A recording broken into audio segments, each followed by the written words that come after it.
Ya estamos de vuelta. Profesor Ezequiel López, muy buenas noches y bienvenido. Buenas noches, muchas gracias. ¿Alguna vez le ha entrevistado la inteligencia artificial?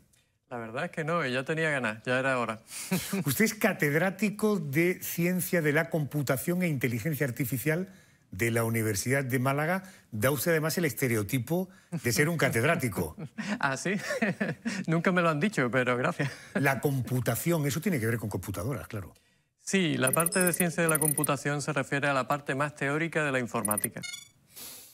Le voy a presentar a mi asistente virtual. Ella es malagueta, en el equipo le llamamos Mala, por tanto, permítase llamarle Mala, no habrá ningún problema. Sí. Ahí la tiene, buenas noches. Hola, buenas noches. Profesor López, buenas noches. La primera pregunta que le quiero plantear es, ¿cómo definiría la inteligencia artificial? Muy interesante porque hay muchas definiciones. Lo primero que me gustaría decir es que la inteligencia artificial es una rama de la informática. Puede parecer obvio, pero hoy en día a veces queda un poco difuso. Y dentro de eso hay varias definiciones, pero la que más me gusta es que la inteligencia artificial intenta programar ordenadores, diseñar sistemas que realicen tareas que si las realizara un humano se diría que necesitan de inteligencia. Por ejemplo, pues bueno, conducir un coche, en el caso de un humano, pues requiere de una cierta inteligencia. Si conseguimos que una máquina conduzca un coche, entonces podemos decir que se está haciendo una aplicación de la inteligencia artificial. Correcto. ¿Cuál es el impacto de la inteligencia artificial en el plano laboral? Bueno, no solo ahora, sino ya desde hace varias décadas, la inteligencia artificial intenta automatizar tareas repetitivas. Entonces, de lo que se trata es de conseguir que ese tipo de tareas ya no sea necesario que las realicen seres humanos. Con lo cual, liberamos al ser humano de esa necesidad o de esa tarea. Pero por otro lado, también puede ocurrir que al liberar a esos seres humanos pues haya menos puestos de trabajo. ¿Qué es lo que tiene que ocurrir? Pues tiene que ocurrir que esas personas que realizaban esas tareas repetitivas se dediquen a tareas más creativas y motivadoras. De tal manera que, bueno, como ha ocurrido realmente desde la Revolución Industrial, hay una serie de trabajos muy penosos y repetitivos que ya dejan de existir y nosotros nos centramos, los seres humanos nos centramos en las tareas que sí requieren de una creatividad y que son, como digo, más motivadoras. Mala, vamos con la siguiente pregunta, pero si te parece, vamos a proyectar todavía. La inteligencia artificial da la sensación de que es estar hablando de futuro, aunque es muy presente, pero aplica un poco de futuro en tu siguiente pregunta. ¿Cuáles son los retos técnicos de la inteligencia artificial? Bueno, a corto plazo podríamos decir que el principal reto es aplicar la tecnología que se llama de los transformadores neuronales, que es la que hay detrás del ChatGPT y todas las variantes que han aparecido después. A todo tipo de problemas prácticos ya se está haciendo, pero yo creo que todavía nos quedan unos años para terminar de sacarle todo el potencial que tiene. Y a largo plazo la idea sería construir nuevas teorías, tener nuevas ideas que nos permitan llegar mucho más lejos de lo que esta tecnología nos va a permitir. Porque aunque pueda parecer, esta tecnología no va a ser capaz de hacerlo todo, tiene unas limitaciones y yo creo que bueno, dentro de unos años pues, se habrá agotado un poco los avances en este sentido. Vale, vamos con la siguiente pregunta. ¿Cuáles son los mayores desafíos a los que se enfrenta hoy la inteligencia artificial en términos éticos y de privacidad? Muy interesante y muy importante. En el tema ético yo diría que los sesgos son lo más importante. Eso lo que ocurre es que hay sistemas de inteligencia artificial que ayudan a tomar decisiones y esos sistemas pueden pueden ejercer algún tipo de discriminación frente a unas minorías o algunos colectivos específicos. Eso es muy importante. Y también el tema de la brecha digital. Las personas mayores y otro tipo de colectivos no tienen acceso a estas herramientas que pone la inteligencia artificial a nuestro servicio, con lo cual hay que estar pendientes de eso. Y bueno, con respecto a... no me acuerdo de lo que era la aspecto ética, ético. ¿Y cuál más era? Privacidad. Para la privacidad. Para la privacidad el problema está en los datos que nosotros mismos ponemos a disposición de empresas y organizaciones a través de las redes sociales. Muchas veces esos datos nosotros no hemos dado permiso para que se usen o no somos conscientes de que se haya dado permiso y se pueden utilizar para objetivos no demasiado legales. Ese es entonces uno de los principales problemas de la privacidad. Catedrático, una pregunta. ¿Dónde se está aplicando inteligencia artificial? ¿En qué ámbito donde nosotros no tengamos conciencia de que la inteligencia artificial está funcionando? Porque tengo la impresión, o podemos tener la impresión, de que la inteligencia artificial ha surgido hace 4 meses. Pero me da la impresión de que estamos hablando de décadas de trabajo en el entorno de la inteligencia artificial, ¿no? Por supuesto, de décadas no solo de trabajo, sino de aplicaciones reales. Lo que pasa es que es una tecnología que normalmente pasa desapercibida. Por ejemplo, cuando pedimos que nos envíen algo a nuestra casa, o bien cuando utilizamos un dispositivo GPS, se están utilizando algoritmos de inteligencia artificial para encontrar la mejor ruta para llevar ese paquete o para que nosotros conduzcamos a donde queramos. Por otro lado, pues también tenemos, por ejemplo, en el caso de la visión artificial, cuando tenemos un teléfono móvil y lo desbloqueamos mirándolo, es decir, con el reconocimiento de nuestra cara, o bien escaneamos un código QR, también estamos utilizando algoritmos de inteligencia artificial, que en este caso son de visión por computador. Luego, pues, por ejemplo, si vamos a un banco y pedimos un crédito, en el banco normalmente se utiliza un algoritmo de inteligencia artificial para evaluar nuestra solvencia, para saber o para intentar estimar si vamos a poder pagar ese préstamo o no. Así que hay un montón de aspectos de la vida cotidiana en los que realmente ya hace mucho tiempo, décadas, que se usan algoritmos de inteligencia artificial. Mire, una de las suertes de poder dirigir un programa de divulgación del conocimiento es que me hace tener relaciones y contactos y conversaciones con personas muy interesantes. No hace mucho hablaba con una que me hablaba de que los coches voladores, que pensamos que es una cosa para dentro de 50 años, es más que probable. O sea, hay prototipos que están avanzadísimos y probablemente en el año 2025, es decir, el año que viene, podamos empezar a ver, o por ejemplo, como cuando hablábamos de conducir coches sin conductor. Esto ya es una realidad en algunos estados de los Estados Unidos. Dicho o hecho ese contexto, le pregunto, en inteligencia artificial, ¿qué vamos a ver dentro de poco que hoy diríamos eso es prácticamente imposible o que nos maravillaría que una máquina hiciera sin necesidad de una intervención humana? ¿Hay algo que nos pudiera, algún ejemplo que nos pudiera poner? Sí, por supuesto. Lo primero que habría que decir es que en inteligencia artificial las expectativas siempre son exageradas. Ya. Pero bueno, sentando eso, es verdad que esta nueva tecnología de los transformadores neuronales, del ChatGPT y demás, pues nos permitirá generar borradores de documentos de manera muy fácil y rápida. Digo borradores de documentos y no los documentos en sí, porque como todo el mundo se ha dado cuenta, esta tecnología muchas veces comete errores y además los documentos que genera son bastante genéricos. Entonces, pues las personas que vayan a aprovechar esta tecnología, profesores, abogados, etcétera, van a necesitar revisar ese documento y pulirlo para que sea más específico.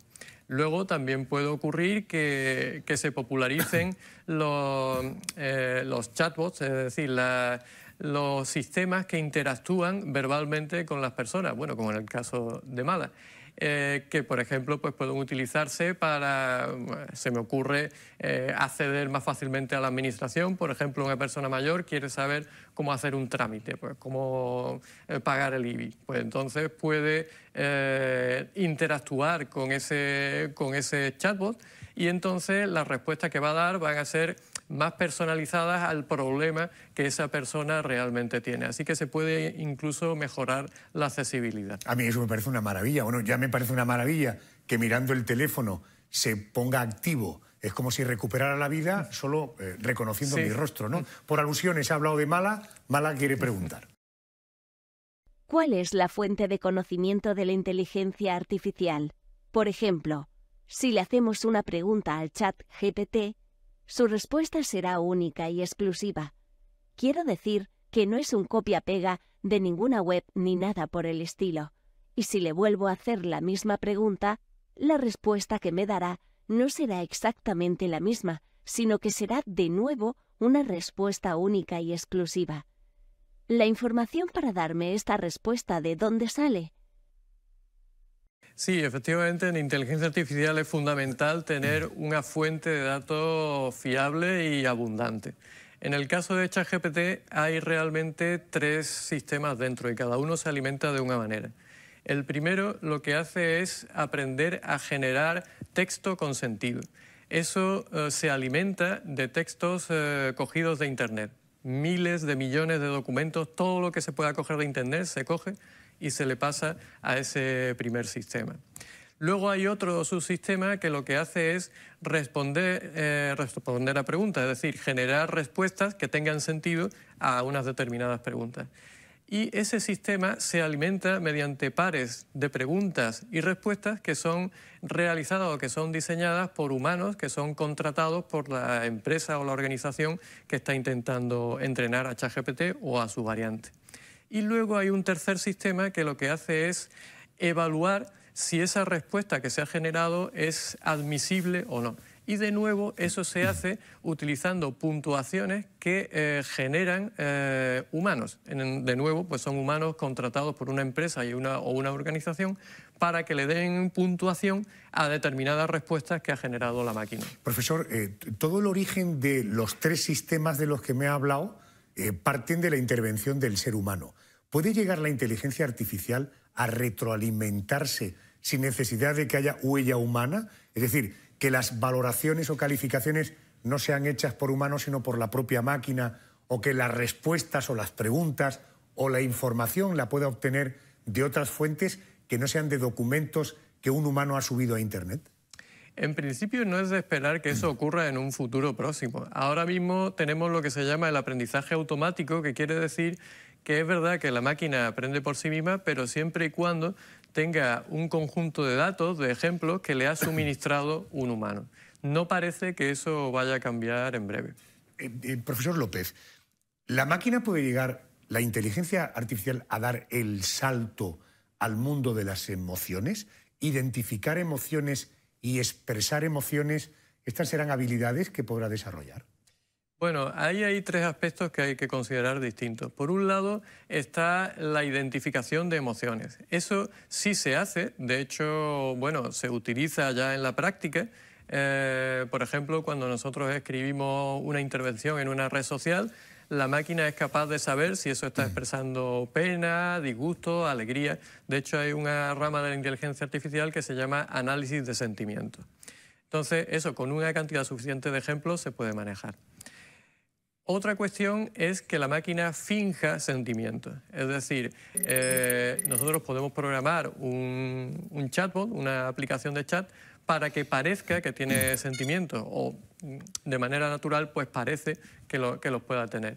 Pero realmente eso no son sentimientos de verdad. Si nosotros quisiéramos que una máquina realmente sintiera cosas, eso sería muy complicado saber si todavía se va a poder hacer. Porque para nosotros saber, como investigadores en inteligencia artificial, si eso se puede simular con una máquina, primero la neurociencia tendría que saber con gran detalle cuál es el proceso por el cual esos sentimientos se generan y se producen y se expresan en la mente humana. Ese grado de perfección no se ha alcanzado todavía en neurociencia. Y hasta que eso no ocurra, no podremos saber, desde el punto de vista de la inteligencia artificial, si ese proceso que sucede en nuestra mente, en nuestro cerebro, se podría en un futuro simular. Se podría simular, pero en todo caso usted no cree que la máquina pueda llegar a un momento a tener vida propia, iniciativa propia, información propia, sentimientos propios y decisiones propias. Esa es otra pregunta muy controvertida, es objeto de un debate. Realmente lo importante, lo esencial es saber cómo sucede en el cerebro humano el proceso por el cual tomamos conciencia de nosotros mismos. Ese proceso de conciencia tampoco sabemos, la neurociencia no sabe todavía de manera exacta cómo se produce.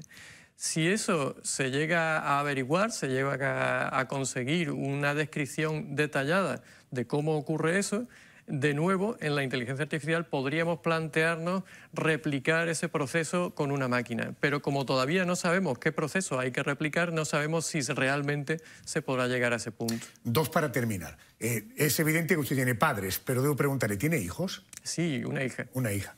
¿De qué edad, por favor? 11. 11 años. ¿Le preocupa el futuro? ¿Le preocupa lo que la inteligencia artificial puede hacer de nosotros, de su hija? Sí, como a todos, aunque quizá tengo una mentalidad más tranquila o más conservadora, y yo creo que a pesar de lo que pueda parecer, la sociedad se va a adaptar a estos cambios y va a ser para mejor. Todas estas cuestiones de si las máquinas van a tomar conciencia de sí mismas, yo creo que en un futuro de unas cuantas décadas no va a llegar a plasmarse, porque la neurociencia es una ciencia que tiene un campo de investigación muy complejo. El cerebro humano es muy complicado de comprender y de modelar, y no creo que se avance tanto en el futuro próximo como para que eso pueda llegar a afectar a las generaciones que en este momento pues bueno, están en su infancia. Quizá pues, dentro de muchas décadas pues sí que puede llegar a ser un problema, pero no creo personalmente que lo vayamos a ver. Oiga, he oído en la radio que la Universidad de Málaga, la inteligencia artificial empieza a formar parte ya de los planes educativos, incluso que hay un grado que tiene que ver con la inteligencia artificial. ¿Me puede explicar con brevedad esta oferta? Sí, es el grado en ciberseguridad e inteligencia artificial, y básicamente lo que intenta es combinar dentro de un mismo grado, son los 4 años estándar de un grado, las dos tecnologías que la dirección de la Escuela de Informática ha considerado que son más punteras en este momento, que son la ciberseguridad y la inteligencia artificial. En el caso de inteligencia artificial, pues bueno, se estudia un poco del aprendizaje automático que he estado comentando anteriormente, y luego se avanza al aprendizaje profundo y a aplicaciones como más o menos las que os he comentado también antes, como puede ser visión por computador, procesamiento del lenguaje natural, que es lo del ChatGPT y demás. Y en principio pues se ve todo lo básico dentro de lo que se puede ver en 4 años. Este es el primer curso, el curso 23-24 sería el primer curso. ¿Cuántos alumnos lo componen? Sí. En el entorno de... Sí, que yo sepa, me parece que son 60 alumnos lo que se ha permitido que entren, bueno, por las capacidades de la escuela y, en fin, por diversas restricciones.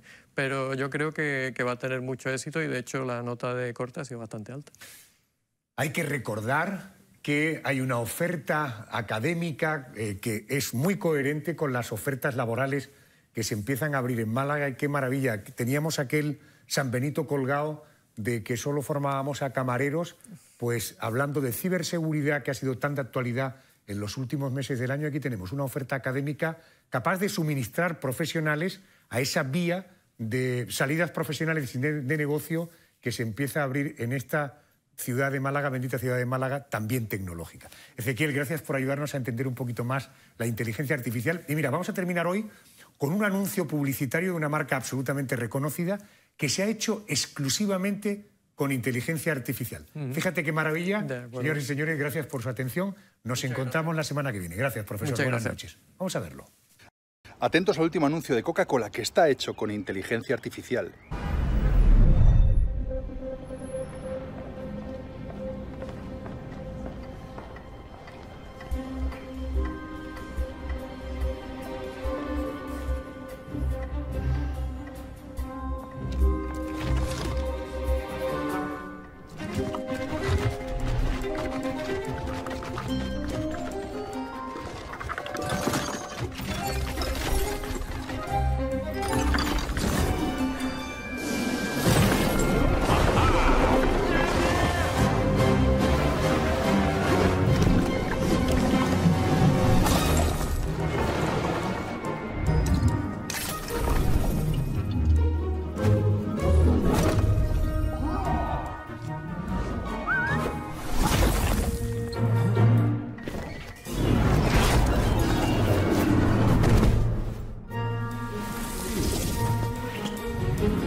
Mucha gente está usando la inteligencia artificial para poner un lago delante de la Torre Eiffel o de las pirámides de Egipto, o para poner un avatar como si fueran un personaje de cómic.